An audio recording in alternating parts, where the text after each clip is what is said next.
Welcome to 3 Count Commentaries. This is your host, MagMongoSlade. Today, we're going to talk about WWE biographies, Charlotte Flair.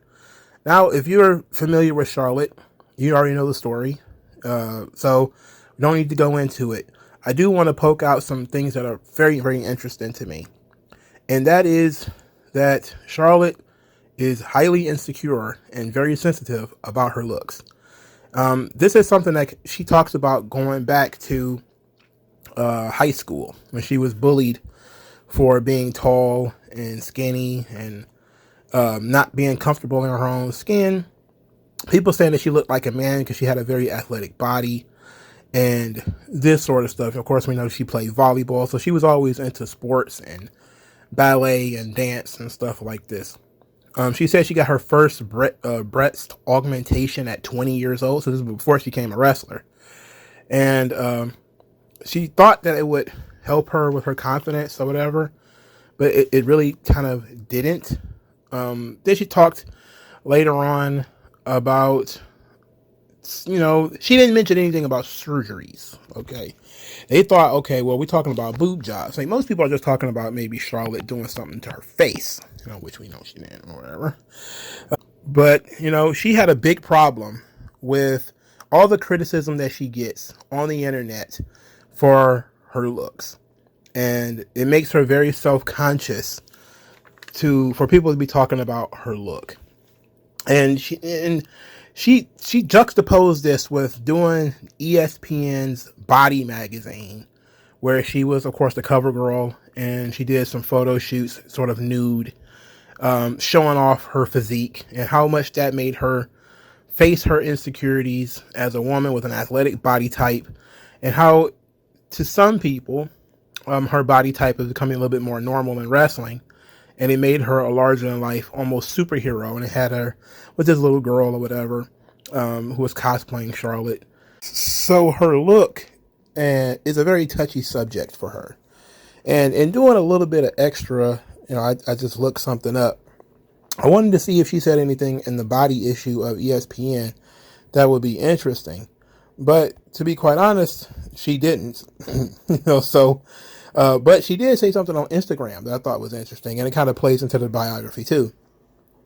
She says, quote, "If you would have asked me almost 6 years ago," which this was written in 2018, "that I would be wearing a robe on one of the athletes at ESPN's Body 10 issue, I would have said, no way. I've always enjoyed this issue the most because I admired and looked up to the athletes who were sending the message, strong is sexy. The women in the WWE have fought tirelessly for years to be considered more than just eye candy, more than just an attraction, but for opportunities to show the world we are athletes and show stealers just like the men are men anywhere. I'm on a mission, and one of my bucket list goals was to have the opportunity to be in this issue. So one part pinch me moment, and second part another reason why the women's evolution is continuing to make an impact on all fronts around the world. Being able to feel strong, sexy, and comfortable in my own skin is empowering, and I hope this helps others to feel the same." So Charlotte seems to have the same problem Chyna had, the same problem Bianca Belair had, same problems Rhea Ripley is having. Rhea Ripley popped up in his biography because talking about body types and female wrestlers, it's a similar thing that went through with women in other sports. That makes me think of like Serena Williams, who is probably the most famous when it comes to women with exceptional body types. And Serena Williams said in an interview once that people would say I was born a guy all because of my arms or because I'm strong. I'm different from Venus. She was thin and tall and beautiful, and I am strong and muscular and beautiful. But it was just totally different. So then in the article, it also talks about how when she wrote a letter when she was younger, saying that she wanted to be smaller, she wanted to be in a size 4. And then she said, kind of ruminating about that, I'll never be a size 4. Why would I want to do that or be that? This is me. This is my weapon and machine. But I love that I said that because I can understand. I can show Olympia, that would be her daughter, that I struggle. But now I'm happy with how I am and what I look like. Olympia was born and she had my arms, and instead of being sad and fearful about what people would say about her, I was just so happy. So this kind of thing happens a lot. Female athletes, the WNBA, which is, not as muscular, but not on the same level as like the chicks we're talking about now. Like Serena Williams is a mastodon compared to most females. And so I understand where Charlotte was coming from and why this would be such a sticking point with her. It doesn't change the fact, but that's a different issue. Like the muscles, the size, because, she is tall. That's one thing. She's taller than the average woman, even though she's only like 5'10", maybe. She's still taller than the average woman. But when you consider that it's not even the muscles that's a real problem, like that's one thing. To say that she's built like a man because she's big and muscular, that's one thing. It's the surgeries that most people have a problem with. Not just she got a boob job, not just that she's, big and strong. That happens when you work out. It's the surgeries, what she's been doing to her face. And I make the joke, honestly, that Charlotte is on like her third or fourth face. And it's not untrue. If you watch this biography and you go back and they show footage of Charlotte when she was a kid to when she was a teenager, and then when she was a young adult, and then when she was just getting into wrestling, to now, you think that was 5 or 6 different people.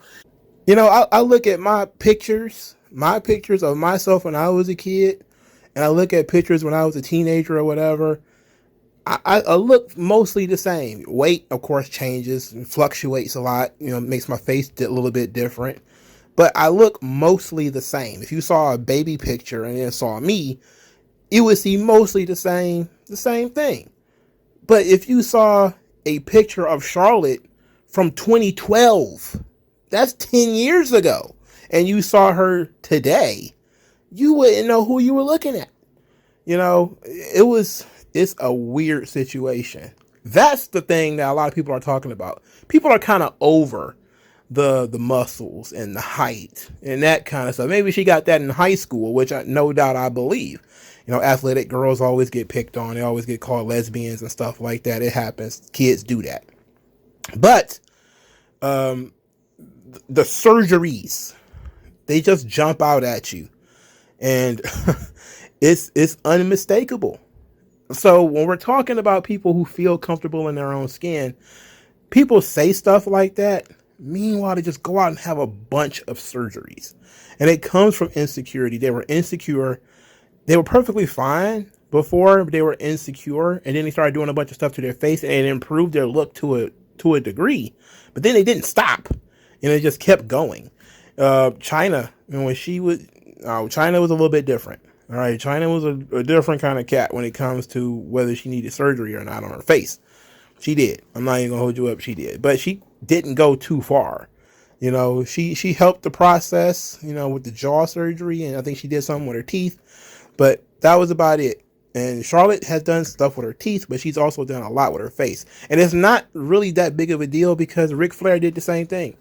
So in the biography, they talked about the similarities between Rick and Charlotte, in work ethic and confidence issues. But they should have just said, hey, both of them are addicted to the knife.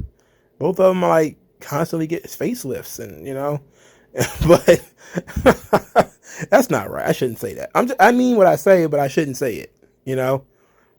Charlotte would be, I can't tell you she would be as successful right now if she hadn't done all those surgeries, which, you could look at her and tell that she did. But you could tell that they helped. But as she ages, it makes her look strange. And it's the same thing going on with Natalya, where if you, put Natalya's name into Twitter, they'll show you these pictures. Like some of them make Natalya look hot, but then other ones, she look like, there's flesh behind a wax mask. And it's very weird. Like, it's like part mannequin, part human, because she had, facelifts. Almost all these chicks have breast, augmentation, which is not that big of a deal. I don't even understand why people even complain about that.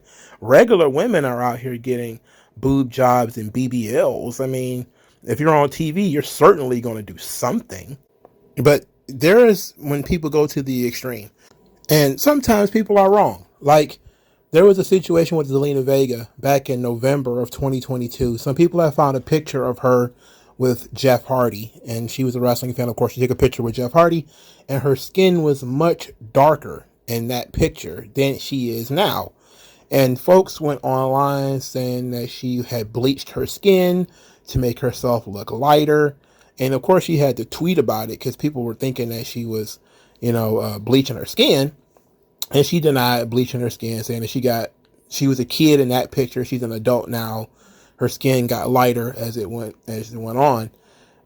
Which I believe it. I'll buy it. She's not like she's a white woman right now or anything like that. But, some people can be wrong. We're not wrong about Charlotte, but we can be wrong. But the issue of how women look becomes a very touchy subject that you're not supposed to mention because it's uncouth to talk about that. You're not supposed to talk about this kind of stuff. You make them uncomfortable. But you're on television, And I'm glad Charlotte got the hang of it. Hopefully she just stops with the knife. Just please give that up. The biography itself was perfectly fine.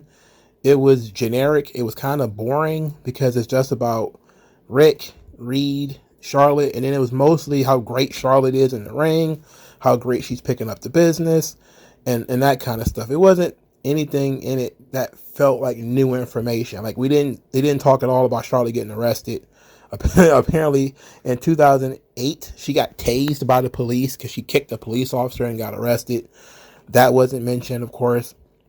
I don't know why it would be. Like, you don't need to mention every tidbit of somebody's life. The biography just basically is the life and times of, the highs and lows. But Charlotte had her lows really early in her career when her brother passed. And she's kind of been dealing with that. And, of course, dealing with the occasions of Rick getting himself into some trouble.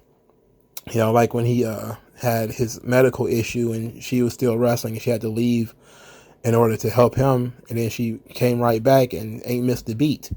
So it's kind of like modern wrestlers. They don't have a lot of drama in their stories. And that's really what people watch these biographies for. They watch the biographies for the high highs and the low lows. But considering a lot of these wrestlers don't have big problems like they did in the past, the lows are not as low. So Charlotte's the major issue is that she was bullied for how she looks, and she gets criticized for how she looks, and she gets criticized for being a nepo baby, the daughter of Ric Flair, so she gets whatever she wants. And that's about it. It's like, that's a Charlotte Flair promo, not necessarily a biography, but, what do you guys think? Like, share, subscribe. I'll talk to you guys later. Peace.